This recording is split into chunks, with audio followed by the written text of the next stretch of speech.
ज़बूर 49वां जो 20 आयात पर मुश्तमिल है।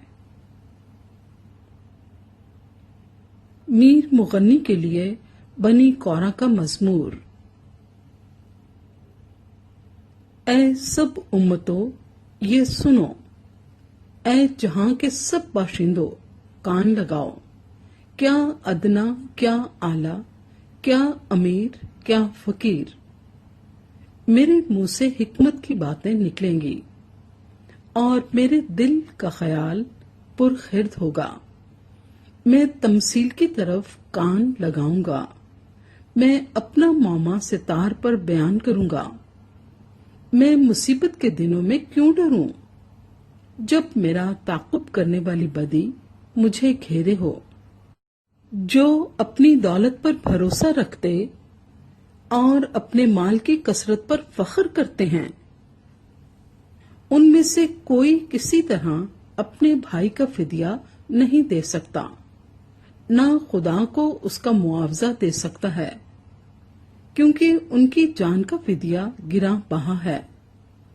वो अब तक अदा ना होगा, ताकि वो अब तक जीता रहे और कब्र को ना देखे, क्योंकि वो देखता है कि दानिशमंद मर जाते हैं, बेवकूफ व हैवान खसलत बहम हलाक होते हैं और अपनी दौलत औरों के लिए छोड़ जाते हैं। उनका दिली ख्याल ये है कि उनके घर हमेशा तक और उनके मस्कन पुश्त दर पुश्त बने रहेंगे। वो अपनी जमीन अपने ही नाम से नामजद करते हैं, पर इंसान इज्जत की हालत में कायम नहीं रहता। वो जानवरों की मानिंद है जो फना हो जाते हैं। उनका ये तरीक उनकी हमाकत है, तो भी उनके बाद लोग उनकी बातों को पसंद करते हैं। वो गोया पाताल का रेवट ठहराए गए हैं। मौत उनकी पासबान होगी, दयानतदार सुब को उन पर मुसल्लित होगा और उनका हुस्न पाताल का लुकमा होकर बेठिकाना होगा। लेकिन खुदा मेरी जान को पाताल के इख्तियार से छुड़ा लेगा, क्योंकि वही मुझे कबूल करेगा।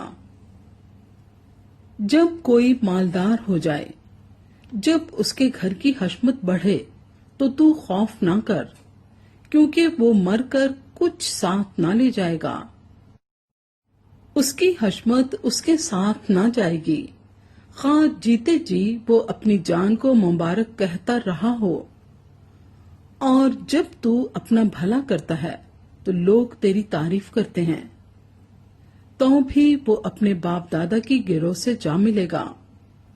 वो रोशनी को हरगिज ना देखेंगे। आदमी जो इज्जत की हालत में रहता है पर खिर्द नहीं रखता, जानवरों की मानिंद है जो फना हो जाते हैं।